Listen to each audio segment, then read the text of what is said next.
요새 제가 그 번역하고 있는 그 책도 있고 해서 거기 이제 교회가 드리는 기도에 대한 얘기가 요새 계속 나와서 그걸 이제 번역하면서 이제 요한복음에서 이제 예수님이 마지막으로 하신 말씀들이 있죠. 요한복음 13장부터 그 말씀들이 이제 계속 생각이 나서 이 부분을 좀 같이 다시 한번 살펴보겠습니다.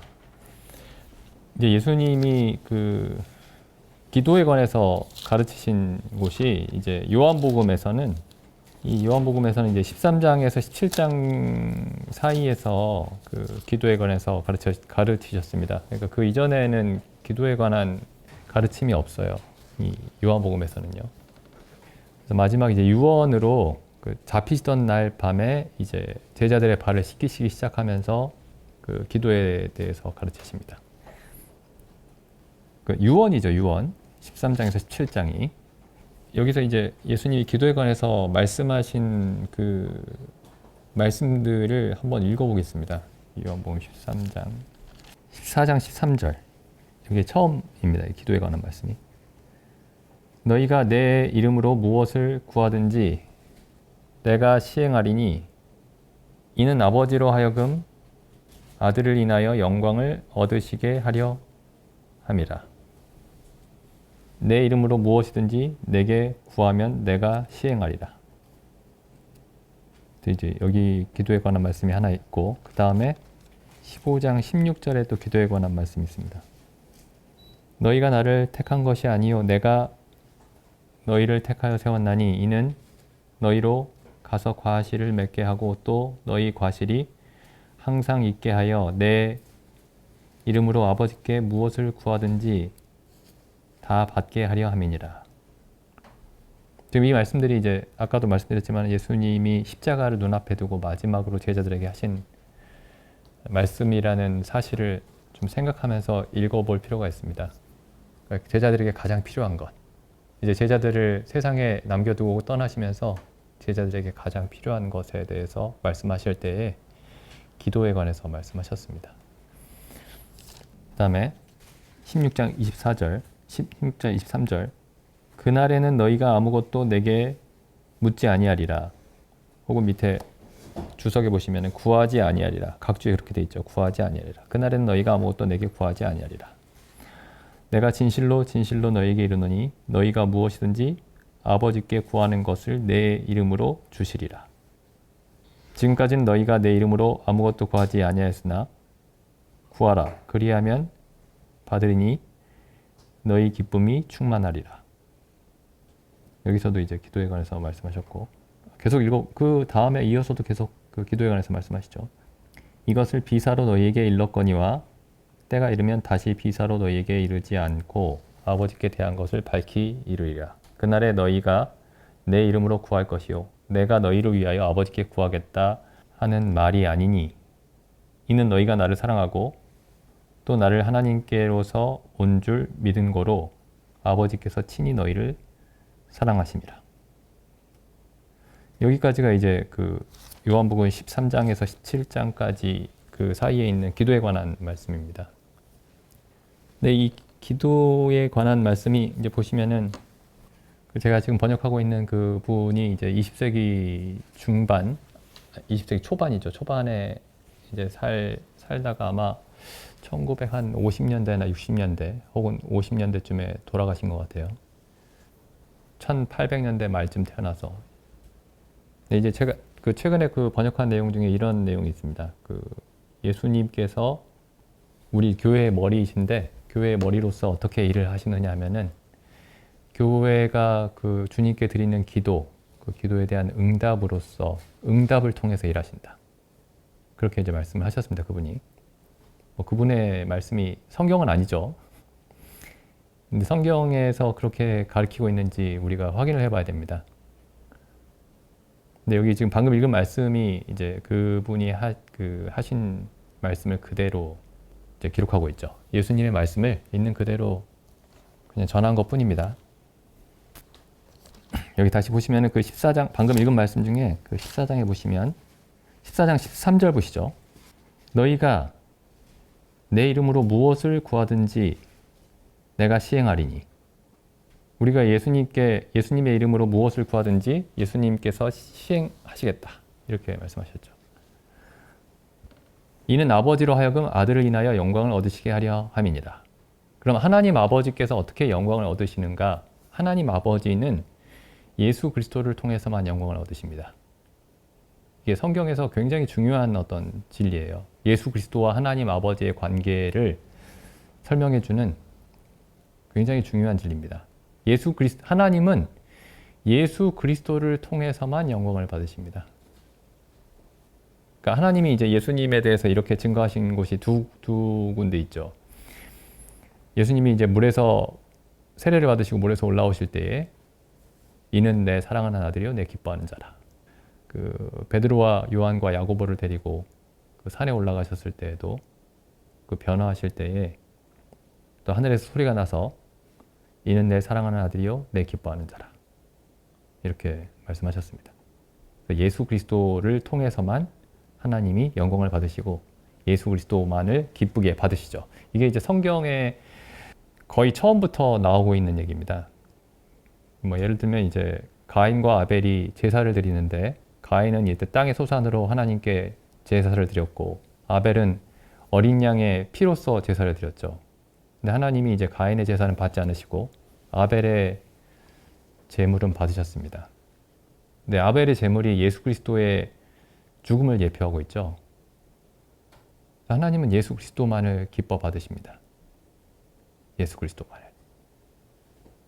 그리고 하나님이 우리를 받으시는 이유는 뭐냐면 우리가 예수 그리스도 안에 있기 때문에 우리를 받으시는 거죠. 먼저는 우리가 예수 그리스도의 우리를 대신해서 죽으신 그 사실을 의지해서 하나님 앞에 나아갔기 때문에 하나님이 우리를 받아주신 것이고 그 이후에는 우리가 그리스도 안에 거하면서 우리 안에 그리스도의 영이 거하면서 그리스도의 이름으로 하나님 앞에 나아가기 때문에 하나님이 우리를 받으시는 거죠.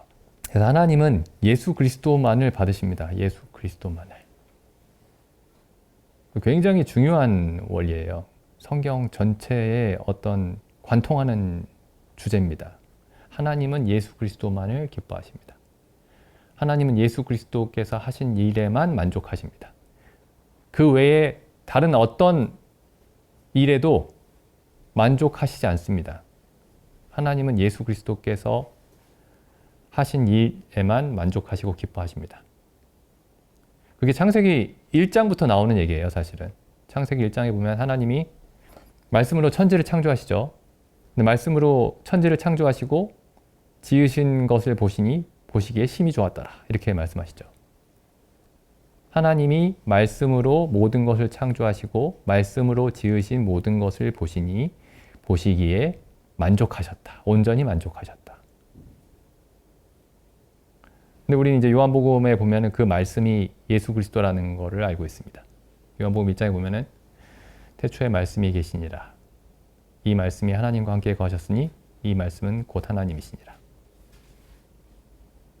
그래서 하나님이 말씀을 통해서 지으신 것들이었기 때문에 그 천지와 만물이 그래서 하나님이 기뻐하셨던 겁니다. 그 말을 잘 좀 우리가 생각을 해보면은 결국에 하나님은 하나님 자신이 하시는 일에만 만족하십니다. 하나님은 하나님 자신의 일에 대해서만 만족하십니다. 그러니까 사람이 하나님을 섬길 수 없다라는 말이 맞는 말이죠. 왜냐하면 하나님이 사람의 섬김에 대해서 만족하지 않으십니다. 그래서 이제 성경에 보면은 곳곳에 이런 말씀들이 있어요. 우리가 하나님을 섬길 수 있도록 하나님 저희에게 은혜와 능력을 베풀어 주십시오. 그러니까 이런 얘기죠. 저희가 하나님을 섬길 수 있도록 저희를 섬겨 주십시오. 하나님께서 저희를 섬겨주지 않으시면은 우리가 하나님을 섬길 수 없습니다. 하나님께서 저희에게 하나님을 섬길 수 있는 모든 지혜와 능력이 되어 주시지 않는다면 저희는 하나님을 섬길 수 없습니다. 어쨌든 여기 다시 이제 요한복음 14장 13절로 돌아와 보시면은 우리가 예수님의 이름으로 예수님께 구하고 그러면 예수님이 시행하시고 예수님이 시행하셔야 아버지께서 영광을 얻으십니다. 그러니까 사람이 아무리 모여가지고 아무리 좋은 의도로 아무리 기막힌 아이디어로 수많은 일을 하고 사람들이 막 모이고 사람들이 다 즐거워하고 기뻐해도 하나님은 영광을 받지 않으십니다. 그 일이 만약에 아들이 행한 일이 아니라면. 하나님이 기뻐하시지 않는다는 말이 그 반대의 이야기가 뭐냐면은 하나님이 그냥 그저 그렇게 생각하신다 그런 게 아니고 하나님께 가증한 것이죠. 그러니까 성경에는 두 가지 제물밖에 없습니다. 가인의 제물이거나 아벨의 제물 둘밖에 없죠. 하나님이 기뻐 받으시는 제물이거나 하나님이 저주하시는 제사거나. 그냥 하나님이 내가 아주 만족스럽지 않은데 그냥 그 정도면 받아주겠다. 그런 건 없고 하나님이 기뻐 받으시거나 하나님이 저주하시거나 둘 중에 하나입니다. 그러니까 하나님을 섬기는 게 굉장히 두려운 일이죠, 사실은. 이런 것들을 생각하면은. 이게 예수님의 마지막 유언이었습니다. 너희가 내 이름으로 기도하고 내가 시행할 것이고 그러면 아버지께서 영광을 받으실 것이다. 그래서 예수님의 목적은 아버지께 영광을 받는 것이었습니다. 아버지께서 영광을 받으시는 것. 우리의 기도의 목적도 아버지께서 영광을 받으시는 거죠.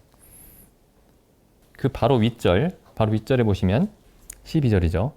내가 진실로 진실로 너희에게 이르노니 나를 믿는 자는 나의 하는 일을 저도 할 것이요 또한 이보다 큰 것도 하리니 이는 내가 아버지께로 감이니라. 이 12절에 보시면은 우리가 하는 일에 대해서 말씀하고 있습니다. 우리가 하는 일.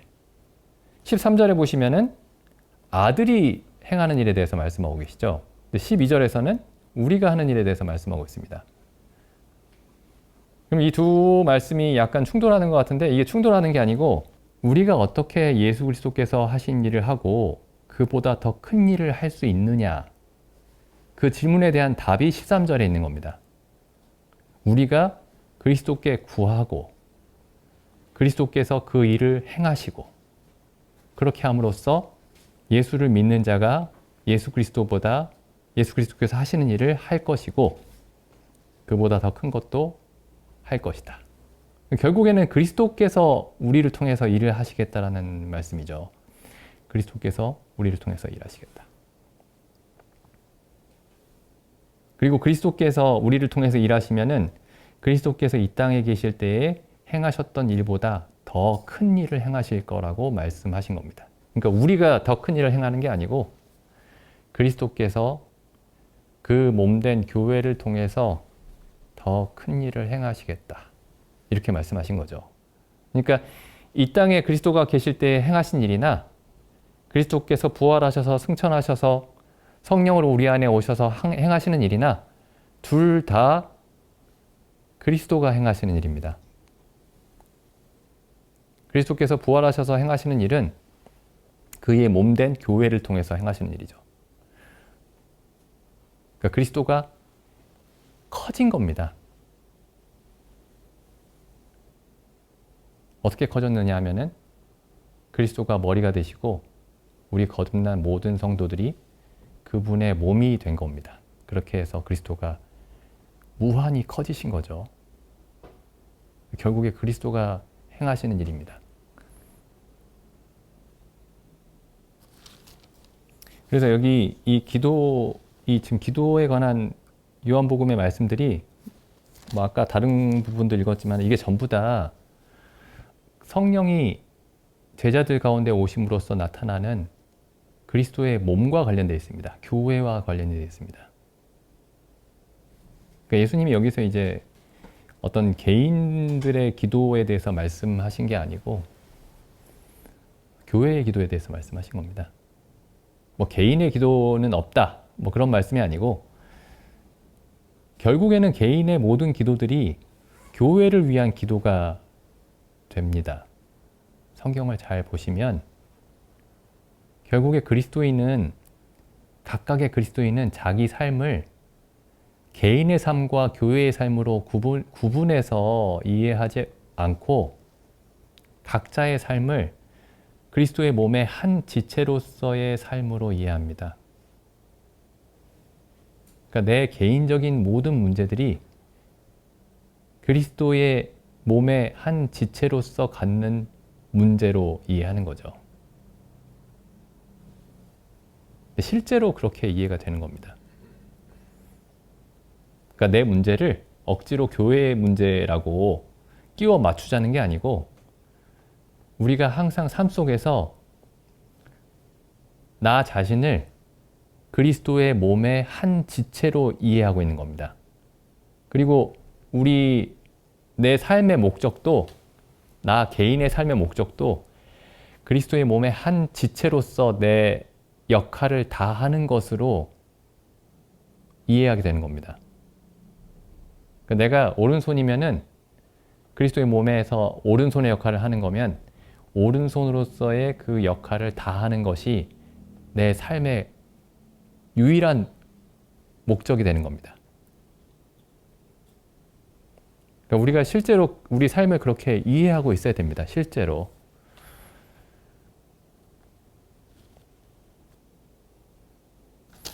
이 다음 말씀도 보시면 15장 16절이죠. 다시 읽어보겠습니다. 15장 16절.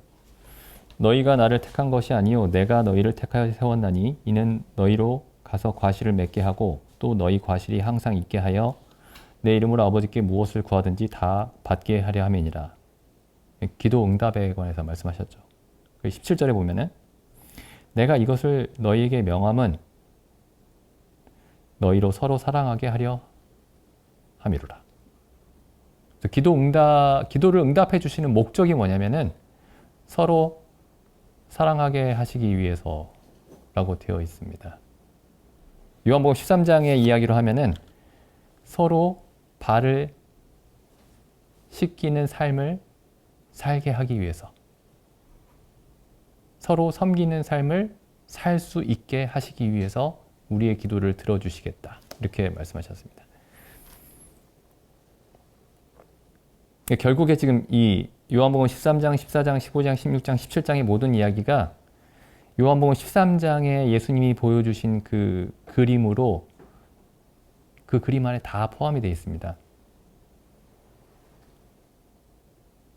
그래서 이 요한복음 13장에서 시작하지 않으면은 사실 기도에 대해서 이해할 수가 없습니다. 그리고 여기에 또 성령에 관해서도 말씀하시는데 다시 14장 한번 가보시죠. 14장에 보시면은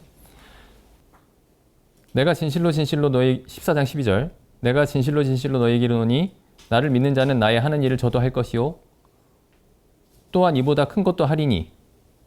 어떻게 우리가 그리스도께서 하시는 일을 하게 되고 그리스도가 하신 일보다 더 큰 일을 하게 되느냐? 어떻게 해서 그렇게 됩니까? 라고 하면은 예수님이 답을 이렇게 하십니다. 바로 이어서 이는 내가 아버지께로 감이니라.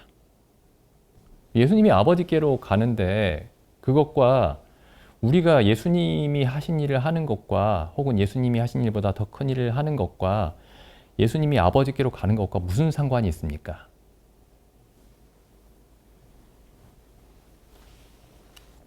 (25절) 보시죠. 내가 아직 너희에게 함께 있어서 너희에게 이 말을 너희에게 하였거니와 내가 아직 너희와 함께 있어서 이 말을 너희에게 하였거니와. 그럼 예수님이 떠나시면 어떻게 되죠? 26절 보혜사 곧 아버지께서 내 이름으로 성령을 보내실 것이다. 이게 아버지께로 예수님께서 아버지께로 가야지 일어나는 일입니다. 28절도 다시 보시죠.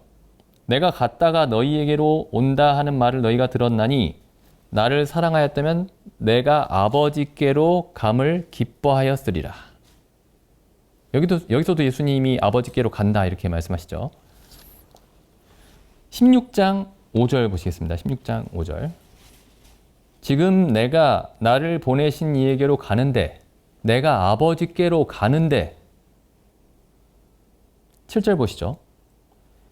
내가 너희에게 실상을 말하노니 내가 아버지께로 가는 것이 너희에게 유익이라. 내가 떠나가지 아니하면 보혜사가 너희에게로 오시지 아니할 것이요 가면 내가 그를 너희에게로 보내리니. 지금 이 말씀들을 그래서 예수님이 아버지께로 가는 것과 보혜사 성령을 우리에게 보내주시는 것이 연관이 되어 있습니다. 예수님께서 아버지께로 가셔야, 부활하셔서 아버지께로 가셔야 약속하신 성령을 아버지께로부터 받아서 우리에게 보내주시는 겁니다. 다시 여기 14장 12절 가보시죠. 마지막에 이렇게 되어 있죠. 내가 아버지께로 감이니라. 예수님이 아버지께로 가면 보혜사가 오십니다. 보혜사 성령께서. 보혜사 성령께서 우리 안에 오셨을 때에 일어나는 일이 뭐냐 하면은 12절에 예수님이 하시는 일을 그들도 할 것이요. 예수님이 하시는 일보다 더 큰 일도 하게 될 겁니다. 왜냐하면은 보혜사 성령이 그들 안에 오셔서 하시는 일이 뭐죠? 16절부터 다시 읽어보겠습니다. 16절. 내가 아버지께 구하겠으니 그가 또 다른 보혜사를 너희에게 주사 영원토록 너희와 함께 있게 하시리니 저는 진리의 영이라 세상은 능히 저를 받지 못하나니 이는 저를 보지도 못하고 알지도 못함이라. 그러나 너희는 저를 아나니 저는 너희와 함께 거하심이요 너희 속에 계시겠습니다. 너희는 저를 아나니 우리는 그분을 알고 있나요?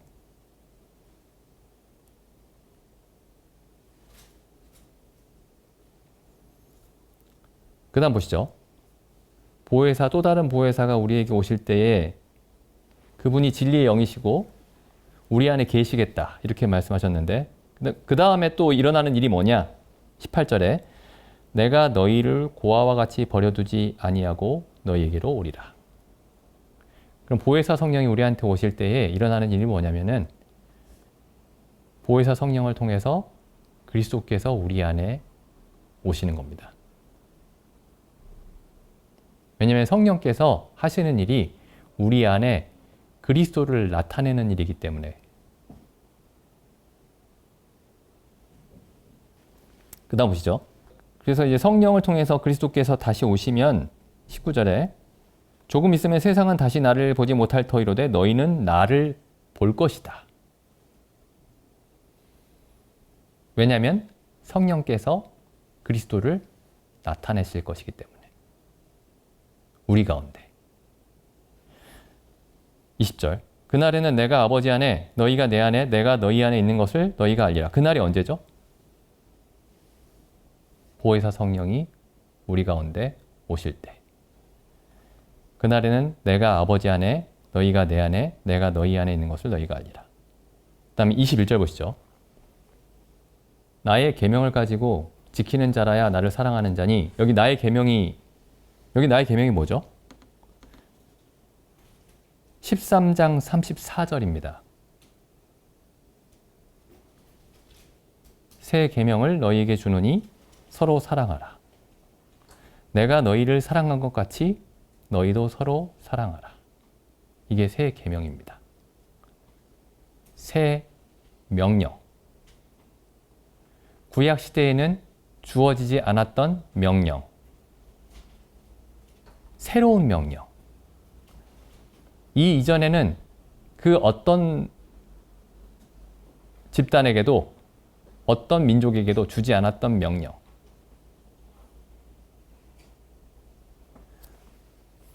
다시 14장 21절 보시면 나의 계명을 가지고 지키는 자라야 나를 사랑하는 자니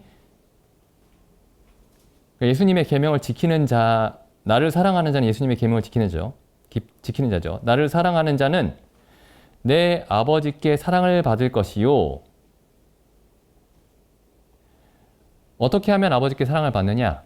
예수님의 계명을 지키는 사람이 서로 사랑하는 사람이. 그 다음에 나도 그를 사랑하겠다. 아버지께서도 그를 사랑할 것이고 나도 그를 사랑할 것이다. 그래서 아버지께서 그를 사랑하시고 예수님도 그를 사랑하셔서 하시는 일이 뭔가요?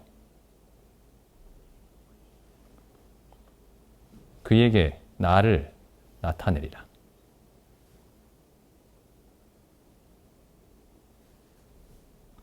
이 성경을 좀 자세히 들여다보면 하나님이 결국에 모든 사람에게, 그게 이스라엘 백성이든 아니면 개인이든 간에 모든 사람에게 하나님이 하실 수 있는 가장 큰 축복이 뭐냐면 하나님을 나타내시는 겁니다. 그 사람에게. 하나님이 나타나면 모든 문제가 끝이 나요. 모든 다툼이 사라집니다. 모든 전쟁이 끝이 나요. 하나님이 나타나셔서 막 전쟁을 치르시는 게 아니고 이스라엘 백성이 막 그 이방인들과 싸우다가 전쟁 중에 막 고전을 하다가 하나님이 나타나면 그냥 끝납니다. 요한계시록에도 예수님이 마지막 전쟁의 이제 끝에 나타나시죠. 나타나면 전쟁이 끝납니다, 그냥. 하나님이 나타나면 모든 문제가 그냥 끝이 나요. 모세와 아론이 이스라엘 백성과 다툴 때에도 뭐 이스라엘 백성이 너희가 어찌하여 우리를 애굽에서 이끌어내서 우리를 광야에서 죽이려고 하느냐 하면서 막 이제 모세와 아론을 돌로 쳐서 죽이려고 하니까 하나님이 나타나시죠. 그럼 모든 문제가 끝이 납니다. 하나님이 나타나시면 모든 문제가 끝이 납니다. 여기 보면 그래서 이제 아버지께서 우리를 사랑하시고 예수님이 우리를 사랑하셔서 하시는 일이 뭐냐면 예수님을 나타내시는 겁니다. 어떻게 나타내시죠? 갑자기 밤중에 기도하는데 눈앞에 예수님이 형상으로 나타나서 그렇게 나타나시는 게 아니고, 이게 무슨 말씀일까요? 예수님을 나타내시겠다라는 얘기가. 그분이 교회의 머리로서 나타나시겠다는 뜻입니다. 교회의 머리가 되시고 모든 지체들이 그리스도의 몸을 이루어서 그리스도가 나타나는 거죠. 말 그대로. 그리스도가 나타나는 겁니다, 그게. 그러니까 어떤 개인이 하나님 말씀을 많이 알고 마음속에 감동을 받고 하나님을 위해서 열심히 일하고 그런 식으로 그리스도가 나타나는 게 아니고, 지금 여기 이 요한복음 13장부터 17장까지 잘 읽어보시면은 이 그리스도가 나타난다라는 말은 결국에 그리스도께서 머리가 되시고 거듭난 모든 성도들이 그 몸을 이루어 나타나는 그 한 사람이 나타난다라는 뜻입니다. 그러니까 만약에 이 한 사람이 나타나지 않으면 아무 일도 되지 않아요, 사실.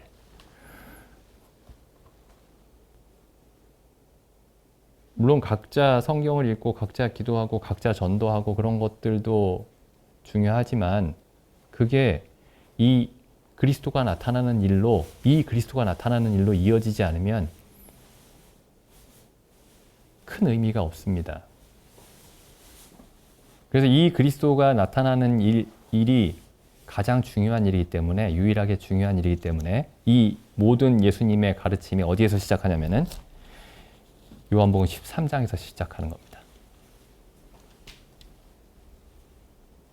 예수님이 겉옷을 벗고 제자들의 발을 씻기는 일로 시작하고, 지금 그게 여기 지금 13장에서 그리스도가 나타나고 있는 겁니다.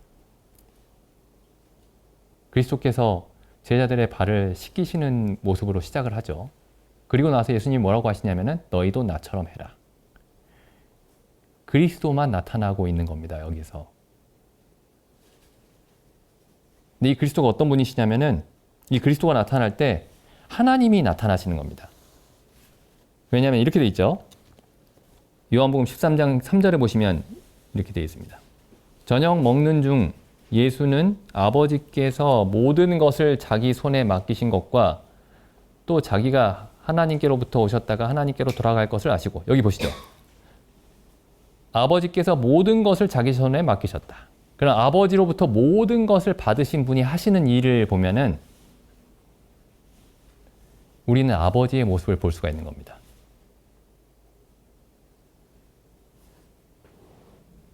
하나님 아버지가 어떤 분이신지 이 요한복음 13장에서 볼 수가 있는 거죠.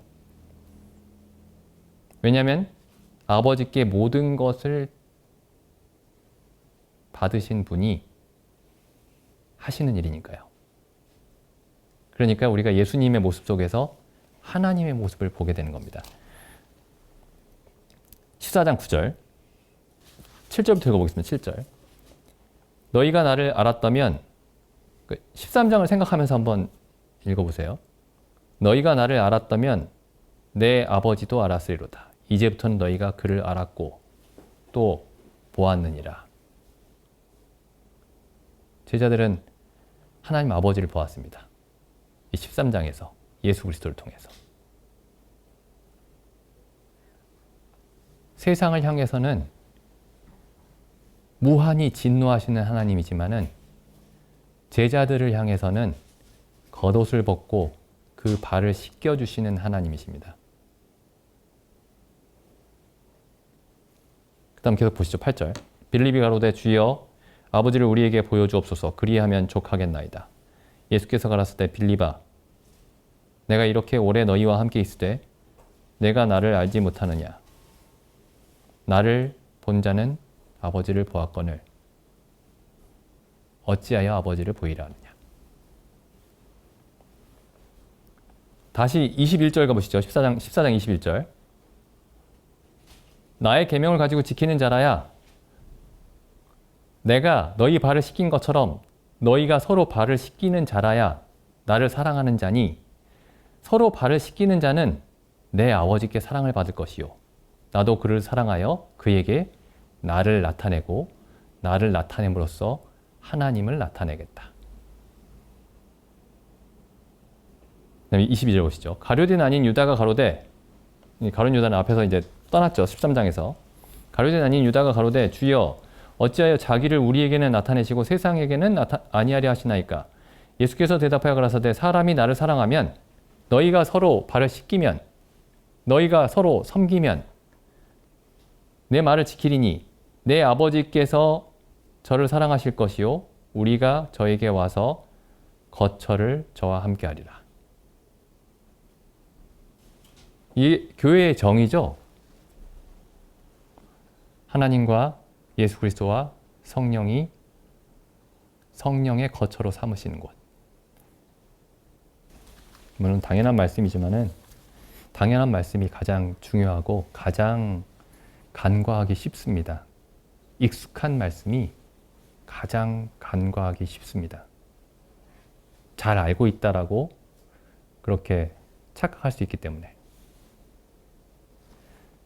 13장 다시 읽어보면 13장 34절 보시죠. 새 계명을 너희에게 주노니 서로 사랑하라. 내가 너희를 사랑한 것 같이 너희도 서로 사랑하라. 너희가 서로 사랑하면 이로써 모든 사람이 너희가 내 제자인 줄 알리라. 이걸 다시 달리 읽어보면 이렇게 됩니다. 너희가 서로 사랑하면 그리스도께서 머리가 되시고 거듭난 모든 성도들이 그 지체가 되는 하나님의 형상인 예수 그리스도가 나타날 터인데 그렇게 하면 세상이 그 예수 그리스도를 통해서 하나님을 보게 될 것이다. 그러니까 성도님들이 각자가 뭐 어디서든지 누구를 만나든지 부지런히 복음을 전해야 되겠지만은 지금 예수님이 말씀하시는 복음 증거는 뭐냐면 거듭난 성도들이 한 몸을 이루고 그리스도가 머리가 되셔서 나타나는 그 그리스도, 한 사람 그리스도가 하나님을 만물 가운데 나타낼 때 그렇게 해서 복음이 증거가 된다. 이렇게 말씀하고 있습니다. 그 다음에 예수님의 마지막 기도도 보시죠. 요한복음 17장 21절 보시죠. 17장 21절 아버지께서 내 안에 내가 아버지 안에 있는 것 같이 저희도 다 하나가 되어 우리 안에 있게 하사 세상으로 아버지께서 나를 보내신 것을 믿게 하옵소서. 이게 전도죠. 밑에. 세상으로 아버지께서 예수 그리스도를 보내신 것을 믿게 하는 것. 그게 전도죠. 뭐 어떻게 전도가 되느냐? 아버지께서 그리스도 안에 계시고 그리스도께서 아버지 안에 계시는 것 같이 온전히 하나가 되신 거죠. 그들도 다 하나가 되어 우리 안에 있게 하사. 22절 보시면 내게 주신 영광을 내가 저에게 주었사오니 하나님이 예수 그리스도에게 주신 영광. 그 영광을 우리에게 주셨다. 이렇게 되어 있습니다. 이것도 그리스도의 몸에 대한 말씀이죠. 우리가 그리스도 안에 있기 때문에 그리스도의 몸을 이루었기 때문에 하나님이 그리스도께 주신 영광이 우리의 것이 되는 겁니다. 이 에베소서에 나와 있는 그리스도가 머리가 되시고 모든 지체가 그리스도의 몸을 이루는 그 한 사람의 모습을 떠올려 보시면은 이 22절 말씀이 쉽게 이해가 됩니다. 내게 주신 영광을 내가 저에게 주었사오니 이는 우리가 하나가 된 것 같이 저희도 하나가 되게 하려 함이니이다. 그 다음 23절 보시죠. 또다시 전도에 관한 얘기가 나옵니다. 곧 내가 저희 안에 아버지께서 내 안에 계셔 저희로 온전함을 이루어 하나가 되게 하려 함은 아버지께서 나를 보내신 것과 또 나를 사랑하신 같이 저희도 사랑하신 것을 세상으로 알게 하려 함이로소이다. 그럼 뭐 전도하는데 여러 가지 노력이 필요하겠지만 여러 가지 활동이 필요하죠. 구체적인 활동들이 필요합니다. 그런데 이제 가장 중요한 게 뭘까? 가장 근본적인 게 뭘까? 요한복음 13장부터 17장까지가 서로 섬김에 대해서 그리스도께서 우리를 섬기신 것처럼 우리가 서로 섬기는 일에 대해서 말씀하시고 기도에 관해서 말씀하시고 성령을 보내주심에 대해서 말씀하시고 그리스도를 세상에 증거함에 대해서 말씀하시는데 이게 전부 다 아주 밀접하게 연결이 되어 있습니다. 그리고 뭐 반복되는 얘기지만은 이 모두가 요한복음 13장에서 시작합니다. 정말 중요한 사실이죠. 요한복음 13장에서 시작이 되고 요한복음 13장으로 끝납니다. 요한복음 13장이 천국이거든요. 그게 영생입니다. 서로 발을 씻기는 삶이. 근데 예수님이 어떻게 발을 씻기시느냐? 몇 시간 뒤에 예수님을 다 배신할 사람들을 발을 씻기십니다. 심지어 여기 가룟 유다도 있어요. 발 씻김을 받은 사람 중에. 발 씻김을 받고 떠나요. 그게 뭘 의미할까요, 이게? 말씀을 두 번만 더 읽어보겠습니다. 여기 아까 요한복음 12장, 우리 13장부터 읽었죠? 12장에 보면은 12장 49절 내가 내 자의로 말한 것이 아니요 나를 보내신 아버지께서 나의 말할 것과 이를 것을 친히 명령하여 주셨으니 나는 그의 명령이 영생인 줄 아노라. 아까 전에도 말씀드렸지만 이 명령과 계명이 같은 원어로 같다고 말씀드렸죠. 같은 단어입니다. 같은 단어를 명령이라고 번역했다가 계명이라고 번역했다 그런 거예요. 그러니까 여기서 이제 명령이 영생인데 그 다음에 예수님의 명령은 뭐냐면 서로 발을 씻기라. 서로 사랑하라. 입니다. 그러니까 이 영생이 어떻게 나타나느냐? 서로 발을 씻기고 서로 사랑하는 것으로 나타나는 겁니다. 그러니까 영생은 절대로 개인적인 믿음과 개인적인 어떤 신앙의 활동과 그런 것들로 나타나지 않고 서로 간의 삶으로 나타나게 되어 있습니다. 그러니까 그리스도의 몸의 지체로서의 역할로서 나타나게 되어 있습니다. 이제 한 말씀만 더 보죠. 시편 133편입니다. 시편 133편. 아까 예수님이 요한복음 12장 마지막에서 여호와께서 하나님이 명령하신 것이 그 명령이 영생이다 이렇게 말씀하셨죠. 여기 똑같은 말씀이 있습니다. 133편 3절. 하반절 읽어보겠습니다. 거기서 여호와께서 복을 명하셨나니 곧 영생이로다. 하나님의 명령은 영생입니다. 근데 어디 이 명령, 이 영생의 내용을 보시면은 133편 1절부터 읽어보죠. 형제가 연합하여 동거함이 어찌 그리 선하고 아름다운고. 머리에 있는 보배로운 기름이 수염, 곧 아론의 수염에 흘러서 그 옷깃까지 내림 같고. 그러니까 이게 지금 아론이 대제사장이죠. 대제사장을 임명할 때 머리에 기름을 붓습니다. 근데 그 기름이 수염에 흐르고 그 옷깃까지 타고 내리죠.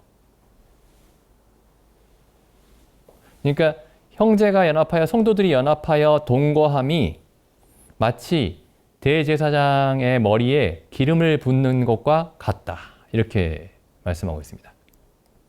네, 헐몬의 이슬이 시온의 산들에 내림 같도다.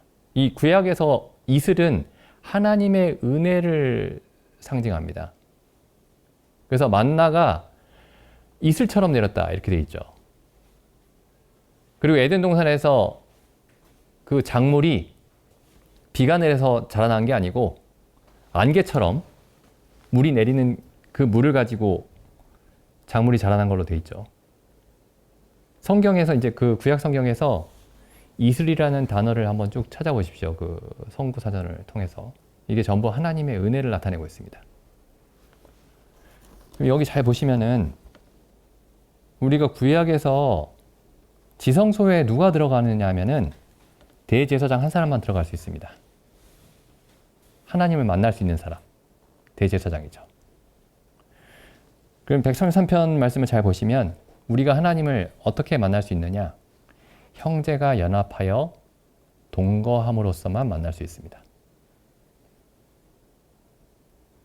그때에 대제사장이 하나님 앞에 지성소에 들어가서 하나님께 기도할 때에 하나님이 하늘에서 은혜를 내려주신다. 그런 말씀이죠. 이 시편 133편이. 항상 교회가 항상 기도해야 되는데 기도하기에 앞서서 갖춰야 되는 그 조건이 뭔가 항상 생각해 봤으면 좋겠습니다. 기도드리는 시간 갖겠습니다.